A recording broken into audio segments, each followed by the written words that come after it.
A operação de combustíveis, em todas as suas etapas, é central para a lavagem de dinheiro pelo crime organizado.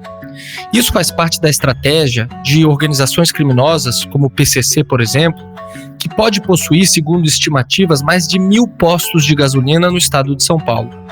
E também dos chamados piratas dos rios da Amazônia, que roubam combustível para a geração de energia elétrica. Mas os grupos criminosos ainda agem na adulteração de combustíveis, que impõem risco à saúde e em fraudes fiscais.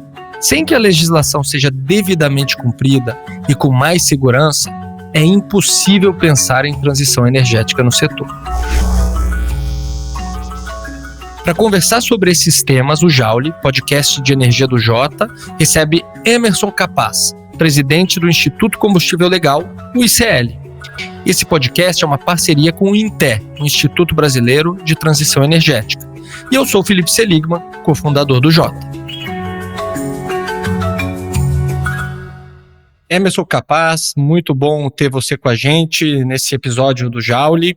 Eu queria começar essa entrevista pedindo que você contextualizasse para o nosso ouvinte, para nosso ouvinte, o trabalho que o ICL, o Instituto Combustível Legal, vem fazendo já nos últimos anos, as prioridades desse momento, dando um contexto geral para que a gente possa começar a conversa com todo mundo na mesma página. Muito obrigado, Felipe. É um prazer muito grande estar com vocês. Eu agradeço o convite, parabéns pelo trabalho de vocês aí no Jota e no Jaules. É uma satisfação poder bater um papo com vocês sobre um tema tão instigante que é essa questão dos combustíveis hoje no Brasil. O Instituto Combustível Legal foi criado em 2020, eu assumi a presidência em 2022. A ideia nossa realmente é fazer um trabalho muito forte aí, integrado com as várias empresas sérias de combustível, combatendo ilegalidade, sonegação, adulteração, fraudes operacionais e tudo que a gente tem visto aí que infelizmente vem crescendo. A gente tem tentado fazer um controle e temos alguns sucessos aí nessa toada de conseguir eliminar um pouco essa questão da sonegação, mas é muito difícil porque hoje esse é um setor que arrecada muito. Então o setor de combustíveis arrecada 150 bilhões de reais por ano. Então é uma fonte de recursos para empresas não sérias muito grande. E hoje você tem uma alíquota alta, na média, em 35% no setor. Quem consegue fraudar isso, quem consegue cometer as fraudes operacionais, vamos dizer, a adulteração, ele tem uma vantagem que é impossível competir. Nós estamos falando aqui no nosso setor, que reúne 7 empresas de distribuição, 5 empresas de lubrificantes, agora as maiores lubrificantes também, nós estamos trabalhando com lubrificantes que também têm problema de falsificação de embalagem e tudo. Nós estamos falando em 14 bilhões de reais de sonegação por ano, mais 15 bilhões de adulteração. Então o governo perde, com o nosso setor, o governo federal e os governos estaduais, praticamente 29 bilhões. É quase o equilíbrio do déficit que eles precisam para fechar os déficits zero. Em vez de taxar, vai lá atrás desses pessoal que entra recurso. E é muito difícil pegar, porque tem liminares, o judiciário acaba, infelizmente, postergando as decisões. Então, nós estamos numa luta muito forte, estamos felizes porque algum sucesso tem sido obtido, mas não é fácil. E me parece que assim, o modus operandi já está bem claro, né, de como as empresas que de alguma maneira fraudam, seja pela sonegação, seja pelo crime mesmo, pela fraude mesmo, adulteração, isso já está claro. No dia 21 passado, né, a gente grava essa semana, o episódio na semana em que foi ao ar o programa do Fantástico, em um caso em que o senhor mesmo participou da reportagem explicando e comentando sobre a estrutura logística, financeira, do crime organizado que opera no mercado de combustíveis, né? Você pode detalhar um pouco mais aqui para a gente, contar um pouco para o nosso ouvinte, do que se tratou, o que esse caso revela e por que ele é tão importante e tão simbólico também? Autoridades estão investigando organizações criminosas que atuam no mercado de combustíveis em vários estados. O setor tem sido usado para obter lucros milionários com a sonegação de impostos e a adulteração de bombas. Um estudo da Fundação Getúlio Vargas estima um prejuízo de 30 bilhões de reais por ano para o setor. Felipe, a gente tem dito que no caso específico, o que aumentou e preocupa no nosso setor é o crime organizado, né? Porque sonegação você consegue trabalhar, a gente eliminou uma série de fraudes que você tinha, e sonegação, quando aprovamos a monofasia no diesel e na gasolina. Isso limitou muito, no caso do diesel da gasolina e ICMS, que é onde você tem essa monofasia, que ela é a cobrança, a monofasia é uma cobrança direto na refinaria, entrou o diesel, ou entrou a gasolina, saiu a gasolina da refinaria, você tem que taxar o ICMS na cadeia inteira de produção. Ou seja, o que acontece depois da refinaria não tem problema, eu já tenho R$1 por litro, ou R$1,30 diesel e gasolina, taxado, cobrir toda a cadeia produtiva. Então, para escapar disso, precisa de liminar, precisa de uma série de subterfúgios, está diminuindo muito. Agora, o crime organizado se dirigiu para o etanol, se dirigiu para as barrigas de aluguel dos caminhões sem nota, se dirigiu para a monofasia, para adulteração, por exemplo, com metanol, que é um perigo, é um produto químico, que não pode ser usado. Eles misturam metanol na gasolina ou metanol no etanol. E o crime organizado hoje, ele vai, como a gente diz, do poço ao posto.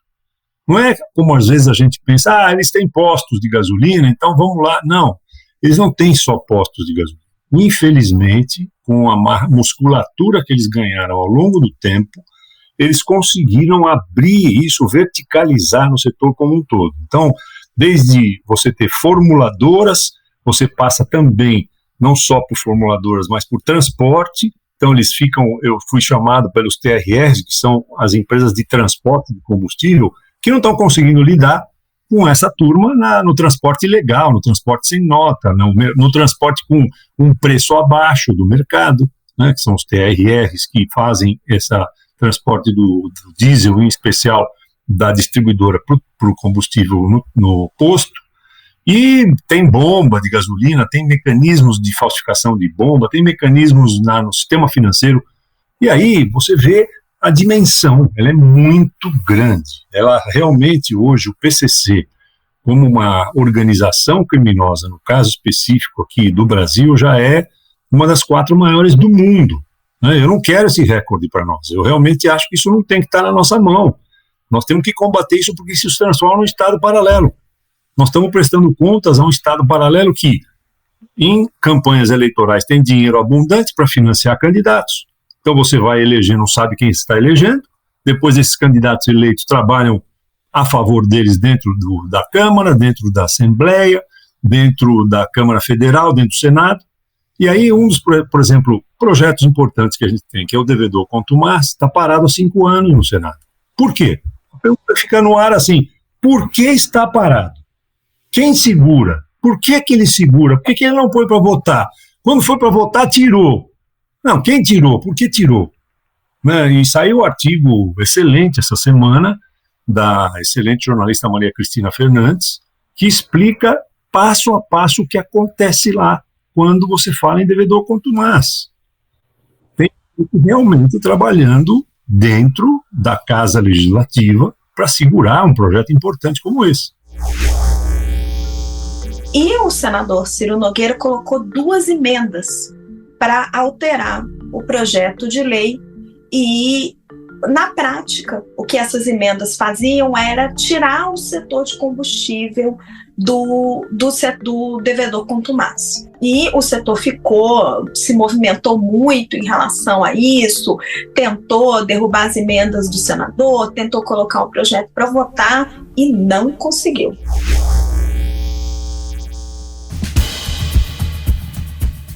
Esse podcast tem o apoio do Instituto Brasileiro de Transição Energética. O INTE é um think tank do setor energético formado por associações de classe dos segmentos de óleo e gás, energia elétrica, combustíveis e derivações. A gestão é autônoma e apartidária. E o objetivo principal do INTE é fortalecer um ambiente propício à discussão sobre energia no Congresso, oferecendo suporte técnico à Frente Parlamentar de Recursos Naturais e Energia.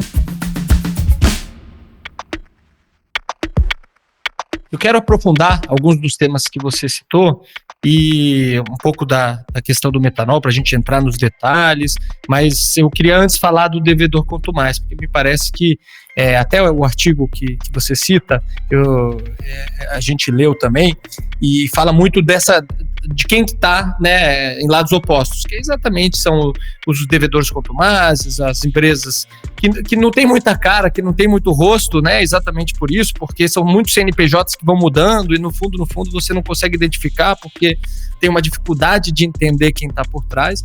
E de outro lado tem, obviamente, essa bandeira que vocês levantam e levantavam com algumas outras indústrias, mas me parece que vocês com um certo protagonismo e agora com o apoio do Ministério da Fazenda, porque, como você disse na primeira resposta também, é uma, digamos assim, é um low-hanging fruit em termos de capacidade de arrecadação se você começa a fechar algumas torneiras, né? E é o que eles precisam hoje em dia. A gente tem projeto no Senado, a gente tem um projeto na Câmara, a gente tem um pouco disso. Pode explicar em são duas perguntas em uma. A primeira existe alguma chance da Fazenda fazer uma pressão e que dê certo? Vocês estão mais otimistas em relação a esse segundo semestre? Essa é a primeira pergunta. E a segunda pergunta é a importância desse projeto de devedor contumaz também no combate do crime organizado dentro do setor de combustíveis. Como é que você acredita que tratar da devedor contumaz também pode ter um impacto positivo na questão do crime organizado? Não é à toa, Felipe, que isso está parado na Câmara e no Senado há muito tempo. É porque eles sabem a dimensão que seria para eles, devedores contumazes, você ter um regime especial que a Receita criaria para estes devedores contumazes, onde eles não podem mais entrar na justiça, liminar, discutir judicialmente, esperar 5 anos. Enquanto está discutindo judicialmente, está inundando o mercado com combustível sem imposto. Esse é o grande dilema que a gente vive. O devedor contumaz, por que ele é importante? Primeiro, 900 a 1.000 empresas em 20 milhões de empresas no Brasil. Então, você está falando de 0,005% do número de empresas. Então, são aquelas realmente que você... Hoje, inclusive, quando teve um problema no Amapá, que a gente conseguiu lutar no Amapá para derrubar um regime especial que tinha lá, tinham 14 navios descarregando 1 bilhão de litros de combustível com um regime especial que o Amapá deu para eles, que eram praticamente todos eles devedores contumazes. Não é que assim, você sabe quem são, mas você não consegue mudar a sistemática. Eles se escondem atrás das questões judiciais e por isso essa caracterização é tão importante. Então existe um projeto na Câmara, PL 15, com chance de passar. Mas é um projeto que não é um projeto de lei complementar. Nós precisamos, para regulamentar o 146A, que é o que a Constituição pede, você precisa de um projeto de lei complementar que abarque impostos federais e o ICMS nos estados. Então, no Senado tem 2 que tem essa função. O 164 de 2022, que é fruto do 284, que veio com a senadora Ana Amélia. Esse é um projeto há 5 anos tramitando. Estava pronto para ser votado na legislatura passada. Alguém do governo foi lá e pediu para o Rodrigo Pacheco tirar de pauta. Por quê? Por que pediu? Por que tirou? Por que foi tirado de pauta? Estava pronto, tinha passado em todas as comissões. Sem mais nem menos, tirou de pauta, no meados de 2022. No finalzinho do ano, para não cair fora do sistema, o senador Prats transformou esse 284 no 164, que hoje é mais, vamos dizer assim, é mais completo. Hoje está tramitando na Comissão de Constituição e Justiça, cujo presidente é o senador Davi Alcolumbre, e ele não anda. Está lá. Faz 1 ano e meio, sem conseguir, inclusive, marcar uma reunião para analisar a proposta. O senador veneziano Vital do Rego, que é o relator, estão parados. E o governo tentou, ou até talvez o Senado tenha tentado, aprovar o 125, que o relator é o senador Efraim, o projeto é de autoria do Rodrigo Pacheco e de uma comissão de juristas. Ele estava para também ser votado agora em final de abril, começo de maio. Surpreendentemente, o senador Jacques Wagner, líder do governo, também tirou de pauta. Então você vê, é um movimento que tem realmente uma força muito grande por trás. Um movimento contrário ao devedor contumaz, com uma força muito grande por trás. É isso que a gente quer colocar à luz.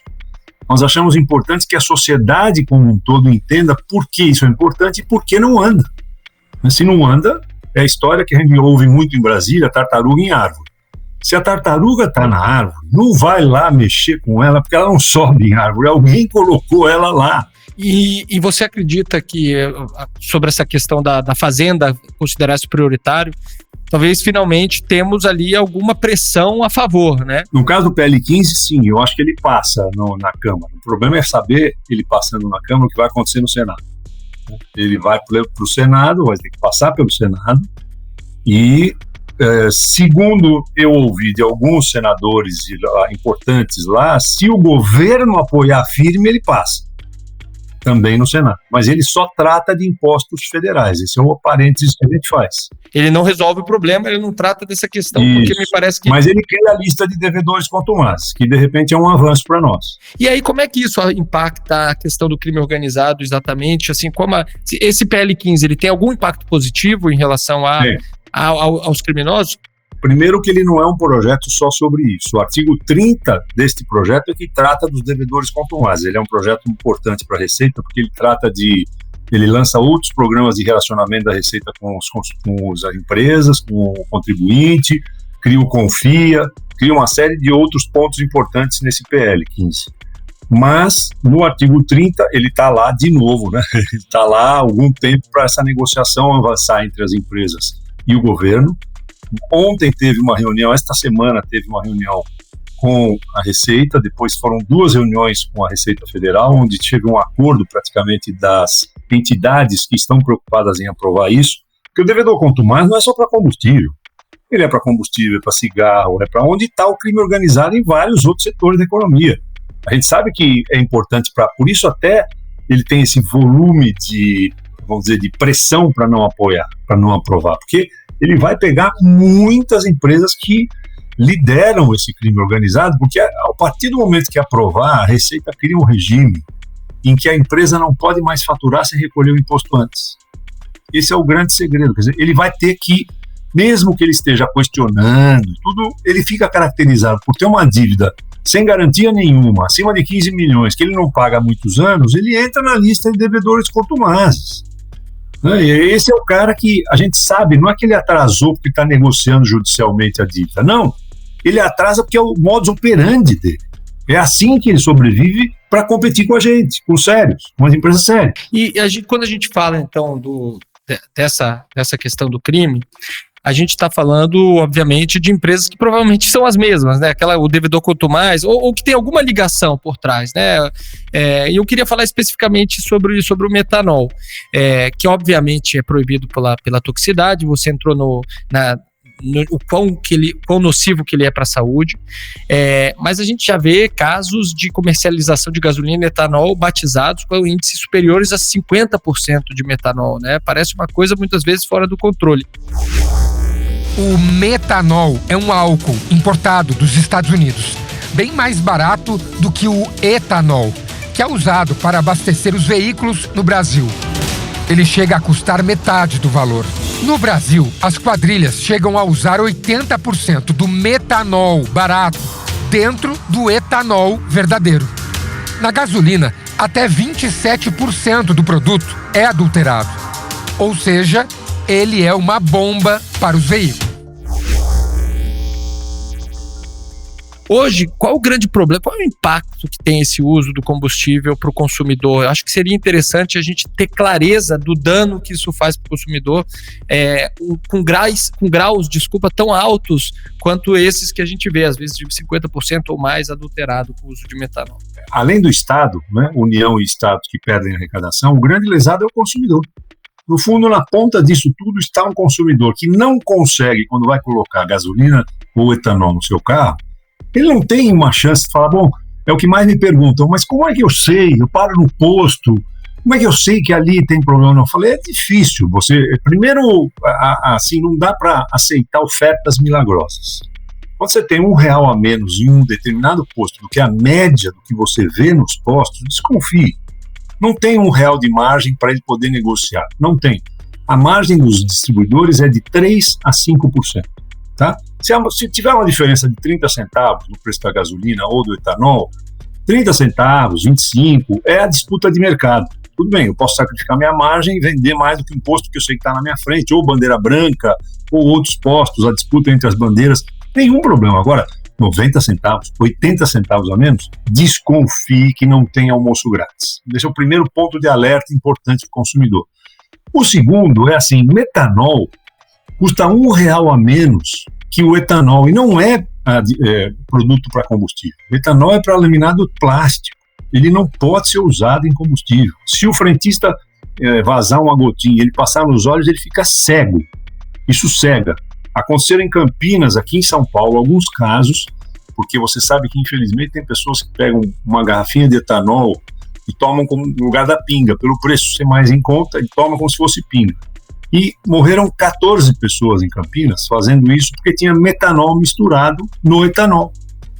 Então, assim, não tem mais prova de que isso é um perigo para a saúde pública, não pode ser usado, mas ainda você tem, caiu muito, porque a ANP aumentou a fiscalização, a gente pressionou bastante e isso diminuiu. O problema é quando você fala assim, a gasolina tem um limite de 27% de poder misturar etanol, né? Isso é o que todo mundo na gasolina C, depois que você tem a gasolina A, mistura 27% nela, fica a gasolina C e é usada normalmente nos carros. Nas fiscalizações já se encontrou 60%, 70% de etanol na gasolina. O que acontece? Seu carro, como é que eu percebo isso como consumidor? Você não vai perceber. Você tem um carro flex. Todo mundo tem carro flex. E o carro flex usa tanto etanol como gasolina. Se você puser 100% de etanol, ele anda bonito, só que você paga etanol. Se você puser gasolina com 70% de etanol, você está pagando gasolina. O cara está vendendo etanol no lugar da gasolina para você com preço de gasolina. E o teu carro, você fala, bom, com gasolina ele rende mais. Na hora que você começa a ver, poxa, rendeu pouco, eu pus gasolina, por que não andou, né? O que aconteceu? É isso. É uma mistura que ela é muito mais fraca do que a própria gasolina. Não é que é mais fraca porque o etanol também rende, mas você sente essa diferença. Então, aí você tem mecanismos, tem o que a gente chama também de chip na bomba, que é a bomba que você carrega 40 litros e entra no seu tanque 35. Como é que você vai controlar? Você não vê. E esse chipzinho, ele é eletrônico, impressionante a sofisticação da vagabundagem, para não dizer outra coisa. Ele é eletrônico, eu desligo, quando vejo a fiscalização, a bomba volta ao normal. Assim, você não é para pegar isso só com um mecanismo que a gente tem, que usa no Instituto, chamado cliente misterioso.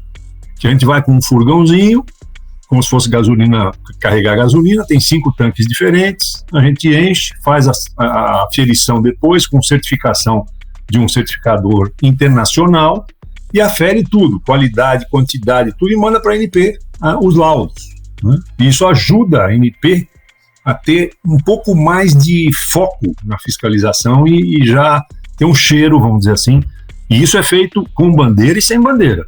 Não é que a gente faz isso, vocês querem defender o seu associado. Não, fazemos num mapeamento igual ao que nós temos no mercado brasileiro.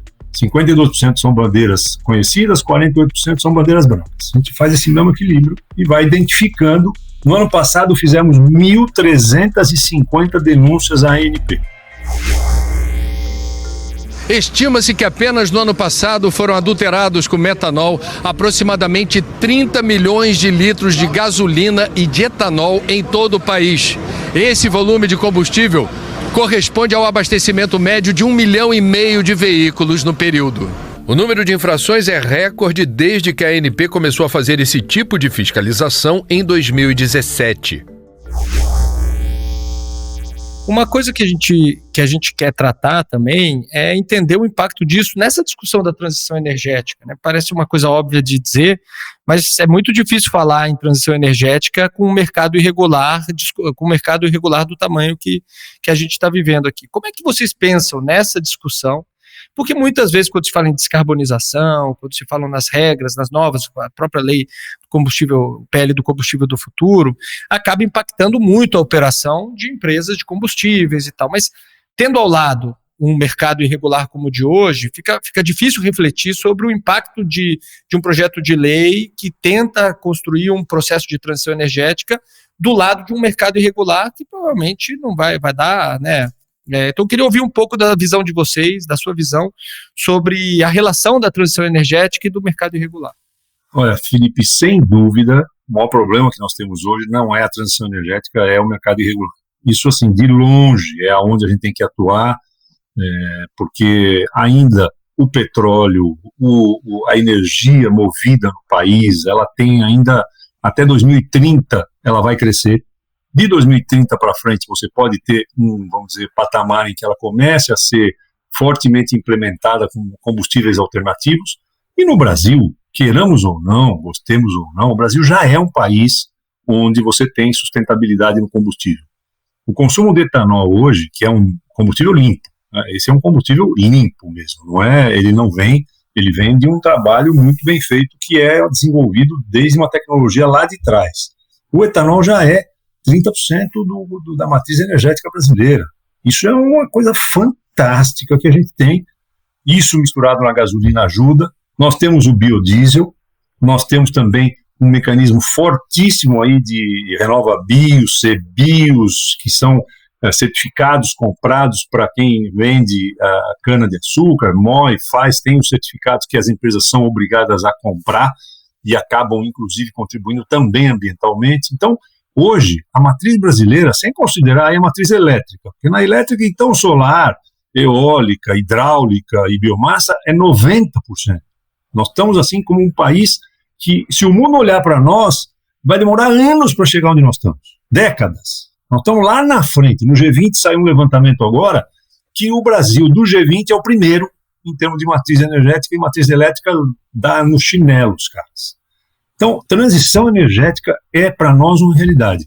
As empresas de petróleo são hoje empresas de energia, não são mais empresas de petróleo, porque elas têm, no caso da Petrobras, uma diretoria de transição energética, ela usa seus recursos para implementar, como que é agora entrar em eólica offshore, ela está já trabalhando com o futuro, só que isso, eu tenho falado muito, as pessoas cobram, poxa, mas combustível fóssil, meu amigo, isso é transição, não adianta você querer que semana que vem todo mundo vai estar andando em carro elétrico, e no carro elétrico, inclusive, Felipe, no carro elétrico, você experimenta olhar o carro elétrico na Europa, põe na tomada e vê de onde vem a energia. A energia vem do carvão, usinas a carvão. Aí todo mundo fala, o carro elétrico na Europa é um sucesso, bárbaro, mas faz do berço ao túmulo, que a gente diz que você vai ter que analisar do berço ao túmulo, vai ver o carvão, aquele carro elétrico é mais poluente do que o nosso a combustão aqui, com toda a matriz de etanol que nós temos. Então, no Brasil, eu aposto que no futuro, falando em carro elétrico, nós vamos ter um carro elétrico híbrido, que você colocará etanol no combustível no posto, esse etanol vira hidrogênio, esse hidrogênio alimenta a bateria. Então é um carro elétrico que não precisa de tomada, é um carro elétrico movido a etanol. E no escapamento sai água. Quer coisa melhor do que isso? Ah, mas isso vai demorar. Não sei, está testando já. Já está em teste, já está andando na cidade universitária, já me chamaram para dirigir um lá, querem que eu vá ver. Isso é uma revolução, isso está em curso. Assim, quem no mundo pode fazer isso? O Brasil, porque tem uma rede de etanol fantástica. Então a gente está falando de um processo, e só tentando interpretar um pouco, em que é mais importante para o Brasil focar na questão do crime e do etanol, porque a transição ela já está encaminhada, ela já tem projetos, ela já tem, digamos, já está evoluída.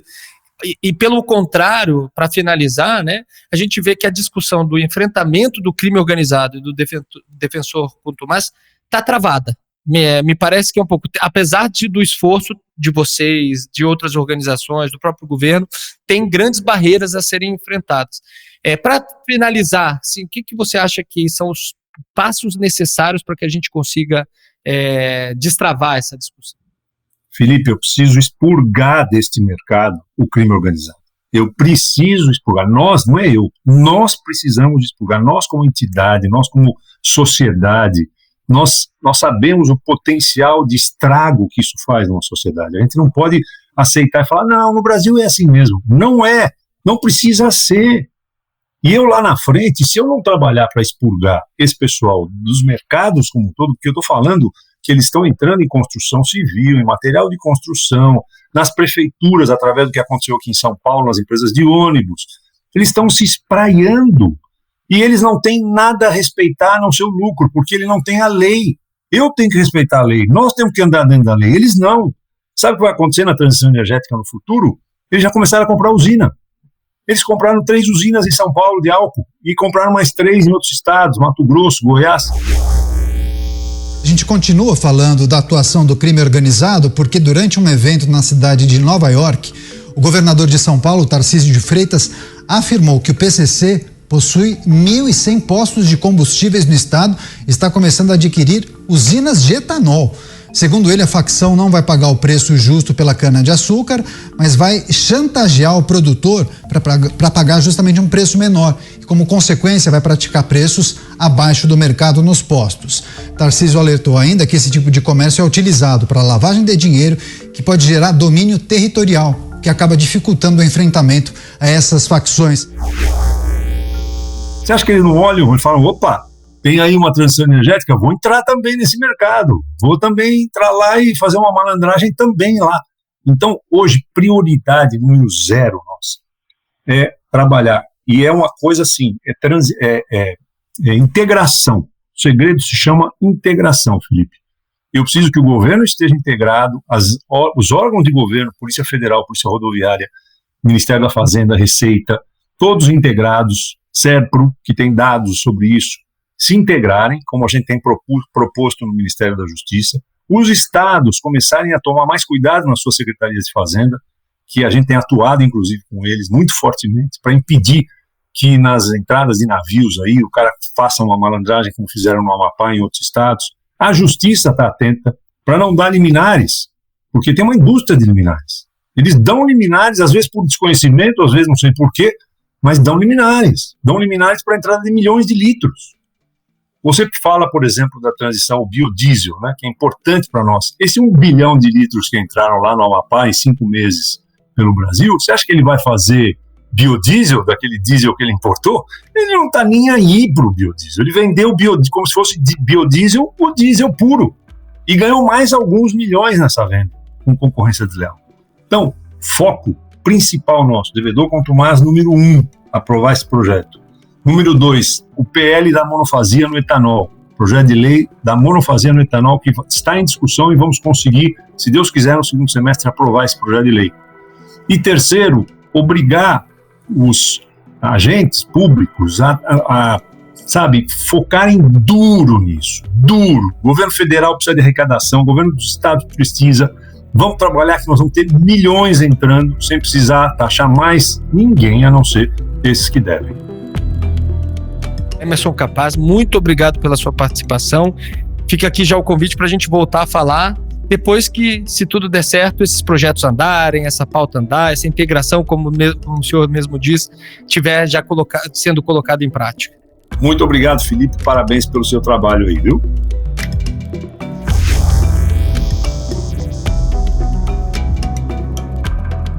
Esse foi o Jaule dessa semana. O podcast de energia do Jota é uma parceria com o Instituto Brasileiro de Transição Energética, o INTE. A produção é do Estúdio Jota, a nossa área para guiar marcas a pautar o debate público e impactar tomadores de decisão. Nesse programa colaboraram João Guilherme Lacerda, Letícia Paiva, Luiz Viviane e Tiago Aguiar. Foram usados áudios da Band, Globo, Jovem Pan News e UOL. Até a próxima!